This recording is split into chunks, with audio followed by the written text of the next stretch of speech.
our most impressive media cafe of the year was probably the 44 Deep show.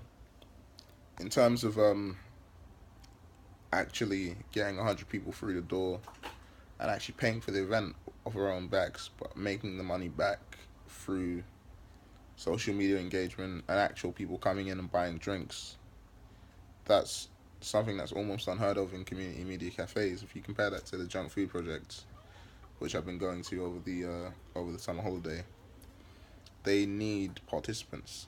I mean, it cost them £2 10 pence to make a meal, and they was only able to bring in £20 in the sessions that I went in, and it's quite unfortunate when you think about it. So I'd say that was the most successful, simply because not only did we fulfill our need, which was to help Sammy, Felix, Ben, and Lawrence to put on a huge event, but we also made money back on it. Do you know what I mean? It was a success.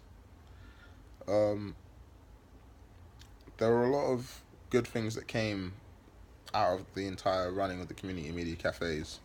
I missed quite a few sessions and had to make up for them over the summer, and that's what happens sometimes when you suffer from your own mental illnesses. But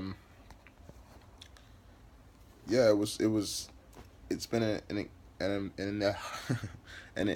enigmatic experience. It's been pretty good seeing the people at the junk food project work tirelessly at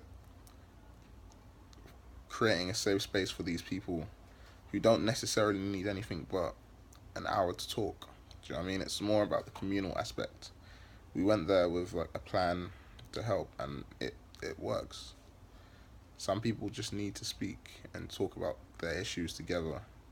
I mean, Craig talking about cuts in funding, and Fareed talking about and expressing to me about how when he was at university he was thrown in a wheelie bin, and these are views that aren't spoken about. These are things that aren't written about, and they need to be. And it's good that the community media cafe can offer a voice to those people to make these things happen. Um, so yeah, that in my opinion that was an impressive feat. Uh, week week one was pretty good as well. Actually, the beginning of the community media cafe with the Hong Kong Society.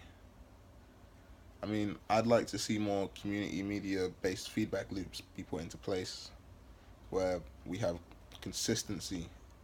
Right, these things should be run over the course of a year. If you run them over 10-week periods, people don't really get used to them. Do you know what I mean? You need more time, in my opinion. If you keep this going over, ticking over, don't make it just a student thing. Make it an overall Leicester thing, and have students as volunteers. Maybe make them able to make up extra credits for doing this, incentivizing the people to actually want to participate in community media cafes would be a great way of getting your message across. So that's yeah.